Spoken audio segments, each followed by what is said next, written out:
8 फरवरी को दिल्ली विधानसभा चुनाव के नतीजे आएंगे, लेकिन उससे पहले कई न्यूज चैनलों के सर्वे ने चौंकाने वाले एग्जिट पोल पेश किए हैं। सामने आए ज्यादातर एग्जिट पोल्स में बीजेपी की सरकार बनती नजर आ रही है, तो वहीं सिर्फ 2 एग्जिट पोल में आप की सरकार बनने की संभावना जताई गई है। लेकिन हैरानी की बात यह है कि इन सभी सर्वे में कांग्रेस 0 से 3 सीटों के बीच सिमटती हुई नजर आ रही है। उससे भी ज्यादा बुरा अन्य दलों का हाल है, जो दूर दूर तक नजर नहीं आ रहे। दरअसल दिल्ली विधानसभा चुनाव में कई क्षेत्रीय पार्टी भी अपना दांव आजमा रही हैं। इसमें मायावती की बसपा, अजीत पवार की एनसीपी, असदुद्दीन ओवैसी की एआईएमआईएम और चंद्रशेखर आजाद की आजाद समाज पार्टी शामिल है। लेकिन एग्जिट पोल के सर्वे में इन पार्टियों की क्या स्थिति है, ये जानकर आप भी दंग रह जाएंगे। दरअसल पोल डायरी और टाइम्स नाउ जेबीसी सर्वे के अलावा कोई भी अन्य पार्टी के खाते में सीट जाते हुए नहीं दिखा रहा।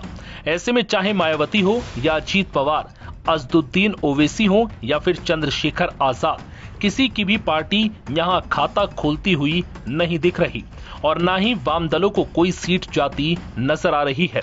अगर अन्य के खाते में कोई सीट नहीं जाती है तो ये ओवैसी के लिए बड़ा झटका होगा, क्योंकि उन्होंने दिल्ली दंगों के 2 आरोपियों को टिकट देकर पहले ही आलोचनाओं को दावत दे दी थी।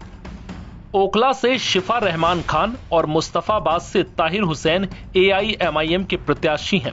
फिलहाल सामने आए एग्जिट पोल में जहां बीजेपी का 27 साल का वनवास खत्म होता नजर आ रहा है, तो वहीं 12 साल से सत्ता में काबिज आप का पत्ता साफ होना तय माना जा रहा है।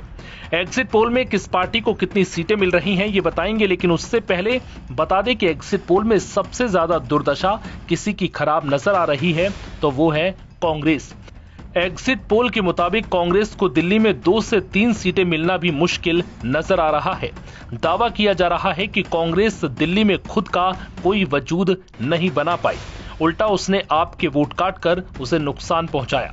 बता दें कि दिल्ली में कांग्रेस और आप 70-70 सीटों पर चुनाव लड़ी, जबकि बीजेपी ने 68 सीटों पर प्रत्याशी उतारे और 2 सीटें जेडीयू और एलजेपी रामविलास के लिए छोड़ दी, जिसमें देवली और बुराड़ी हैं।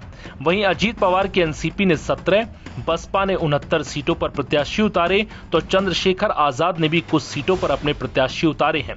हालांकि दिल्ली में किसकी सरकार बनने जा रही है, ये तो 8 अगस्त को नतीजे आने के बाद ही पता चल पाएगा।